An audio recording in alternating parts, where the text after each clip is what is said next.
عدم اعتماد کی ہم نے بات اپنی ناراضگی چھوڑ دیجیے. پہلی بار کب عدم ہوئی؟ اعتماد میرے لیے کوئی موضوع نہیں ہے.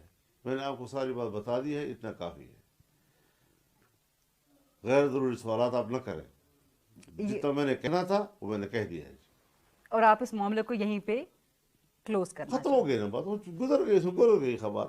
اب سنسنی کیوں پھیلا رہے ہیں بلا وجہ, غیر ضروری طور پر سنسنی کیونکہ پھیلا آپ کے کل کے بیانات کو یہ کیا جو میں کہہ رہا ہوں یہ آپ لوگوں کو پتہ نہیں ہے.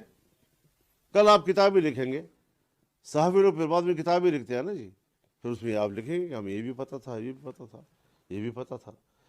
آپ لوگ خود تو روزانہ سنسنی پر پھیلاتے رہتے ہیں. ایک سینئر صحافی جو ہے اسٹیج پہ کھڑے ہو کر پتہ نہیں بھولی بسری کوئی کہانی لے آتا ہے, اور پھر جناب یہ کریڈٹ لیتا ہے, پہلی مرتبہ ایک انکشاف ہو گیا, انکشاف ہو گیا. ہمارے انٹرویو میں بھی یہی ہوتا ہے روزانہ, بڑے تہلکہ خیز انکشافات کر دیے اور پتہ نہیں کیا کیا. تو وہ اپنا ہر ایک اپنا اپنا چورن ہوتا ہے, بیچتے رہتے ہیں سارے لوگ. کیونکہ آپ کے کل اس